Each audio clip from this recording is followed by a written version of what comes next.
Welcome to Today of All Days, Episode 9. Can you transmit a telegraph with a kite? Today is Tuesday, May 30th, 2017. And today is... Loomis Day! Who is this Loomis? And why are we celebrating his day? Allow me to begin this quest for knowledge. Dr.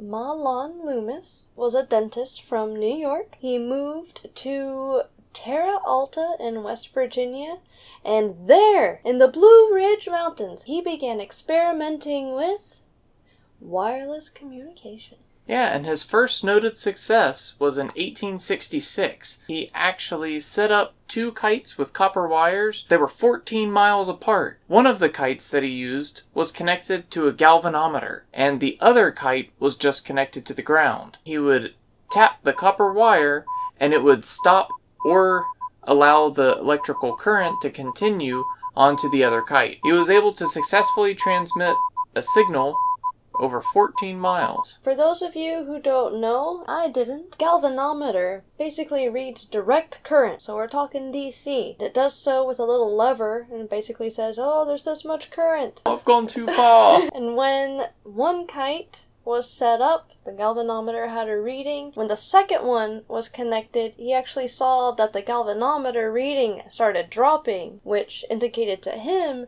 that some sort of connection was made between the 2 kites. They communicated.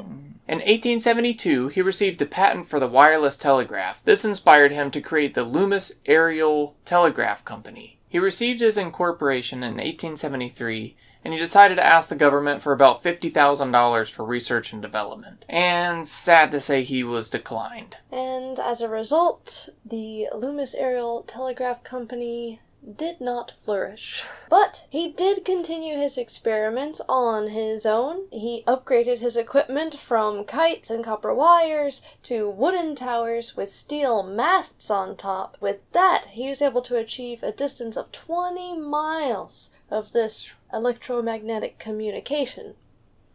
With this new setup, he reported that he was able to hold his signals for months at a time. That's a long time, especially for being back in 1873. I didn't even know they were thinking those kinds of thoughts back then. Loomis was thinking those types of thoughts. But now, we have a brief intermission for Today in History. I don't know if there's any racing fans out there, but today in 1911 was the first Indianapolis 500. For the people that don't know what the Indianapolis 500 is, the 500 stands for how many miles they actually race. It's a massive, massive race. 500 miles? That's almost to West Virginia. Hey, we could go see the Blue Ridge Mountains where Loomis conducted his experiments. The Indianapolis 500 has always been scheduled in conjunction with Memorial Day. Up to 1970, it was actually scheduled on Memorial Day proper, which, as we learned previously, was May 30th. But starting in 1970, for just a few years, a law was passed that made it so that it was run any day during Memorial Weekend. But after 1974, they changed it yet again so that the Indianapolis 500 would run on the Sunday before Memorial Day.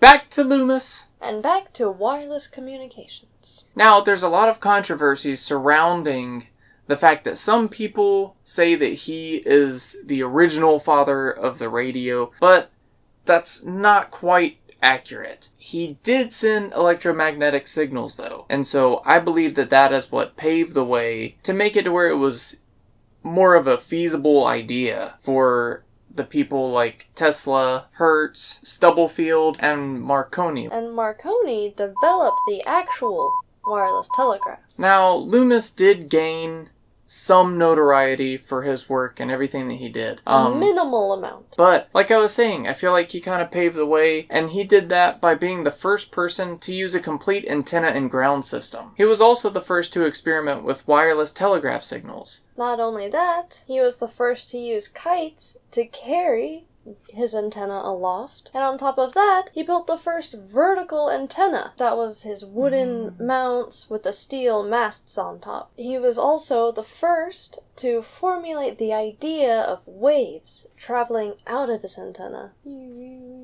Last but not least, he was the first to patent wireless telegraphy. Even though his work has been overshadowed by a lot of the other people that we would consider the greats, he did help pave the way for all of those people to kind of get their foot in the door and have something to stand on. Loomis did help pave the way for wireless communication by having an idea and pursuing it to its fullest.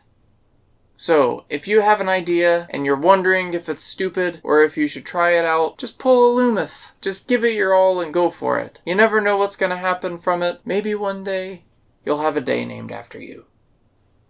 And why not start today? Today of all days. Today of all days. We hope that everybody has a great day, and we hope that you pursue your dreams. For now, we'll talk to you later. Bye-bye. Bye.